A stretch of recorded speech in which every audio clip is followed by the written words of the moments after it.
Hello again, everyone, and welcome back to another fan mail unboxing. Today's package comes from my friend Eddie, who's known as Captain Rolls here on YouTube, and he sent me some stuff for Christmas. However, I'm going to be honest, at the time I'm recording this video, Christmas is already done and over with, but I'm going to use this opportunity as an excuse to make my holiday last a little bit longer. But with all that out of the way, let's go ahead and get into this package.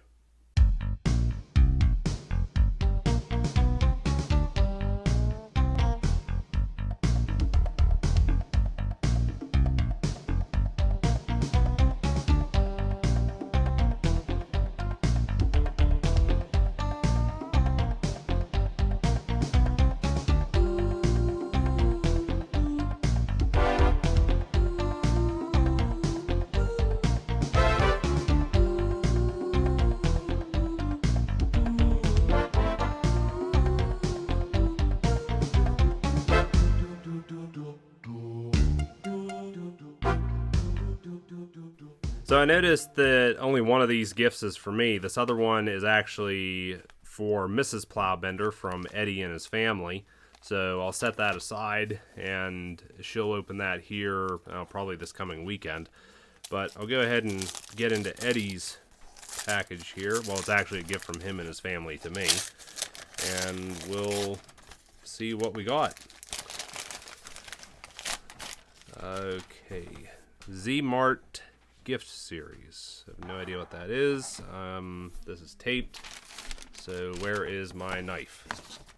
There we are. I have no idea what this is. I'm sure it'll be something good. But just get the tape seals off here. And we have... Okay. Socks. Oh man, that is...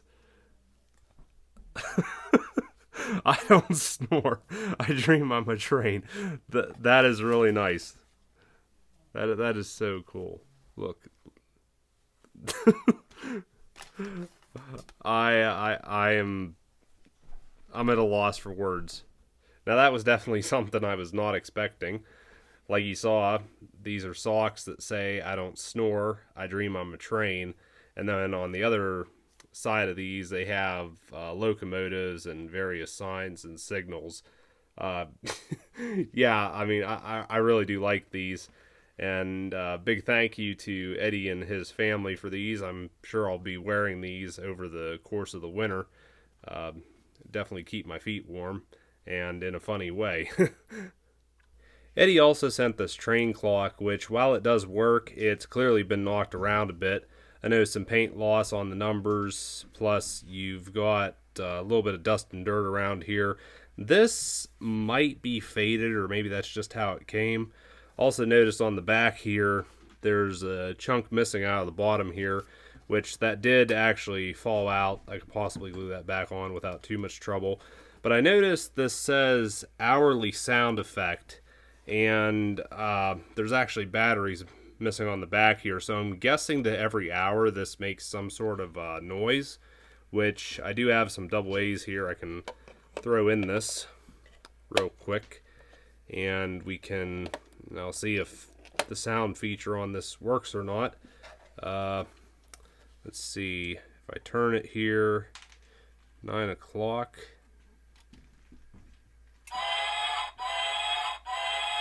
Oh, no. Now I know why there were no batteries in this. That's that horrid generic sound chip that's in all those cheapo toy trains.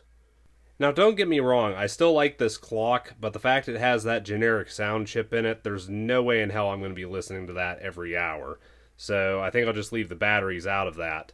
But I do have plans to clean this up and put it somewhere here in the workshop. And before I move on, I do want to point out, I noticed on the bottom here, it has a copyright date of 1996, and apparently it's made in Taiwan. But if anyone knows anything else about this clock, you can feel free to let me know down in the comments. But I think now we'll go ahead and move on to looking at this 00 scale rolling stock that Eddie sent. These are the pieces of rolling stock that Eddie sent, and they all have issues, some more than others. I think one of the biggest things I noticed is that they're dusty and dirty and could probably benefit from a good cleaning. But first one here is, I believe this is called a bogey bolster. It's made by Triang. You can just see there, it also says made in England, so that's definitely going back in time a ways. It's got the Triang axles and wheels. You've also got, I think these are called C couplers, but they're misshapen and bent. Probably could straighten those with a little bit of work. On the top here, I think there's some bars missing. They just go right here on these black pieces. Possibly could replicate those without too much effort. And going on the bottom, I also noticed that the framework is slightly damaged. You can see it's snapped there and might also be snapped there as well. A little bit of heat to carefully bend that back into shape and glue it. Wouldn't be too bad. And again, a little bit of cleanup, but I quite like this. Well, I'm going to call it a flat wagon. But then there's also this Hornby cattle wagon, which I believe this is a more recent piece because it says made in China on the bottom. I can't seem to get it in the right light, but it does say made in China. So definitely more recent. This has some weathering on it, which I can tell is factory. This wasn't weathering someone else did. But I think Eddie did say he painted the roof on this, which I think he did a pretty good job. Doesn't look to be any brush marks or anything on that, so he probably spray painted it. But metal wheels, good to see with this. And the typical Hornby tension locks, kind of an outdated coupling system. But yeah, I really do like this cattle wagon. And then lastly is this cement wagon. This is a Wren model. You can just see there, Wren Limited, made in England. So again, older piece, I'm going to say. But you can see it says tunnel bulk cement. And really nothing wrong with this. Again, just a little bit dirty.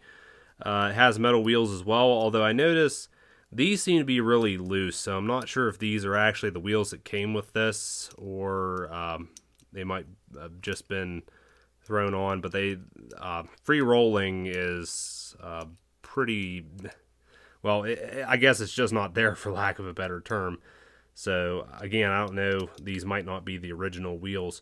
But it is nice to have these three pieces of rolling stock because I've been trying to acquire some British rolling stock to run at the layout at Doolittle's there with some of the stuff I have, just because there's not a lot of it around there.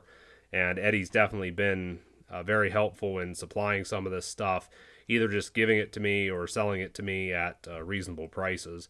And again, you know, these three pieces here are very much appreciated. So these are the last two things that were in the package, being a Bachmann branch line A4 Mallard and a wooden railway Spencer minus the tender, which I believe that both of these go together. But in regards to the Mallard though, this was a recent purchase Eddie made, which he told me it had some issues and he asked if I could do some work on it for him.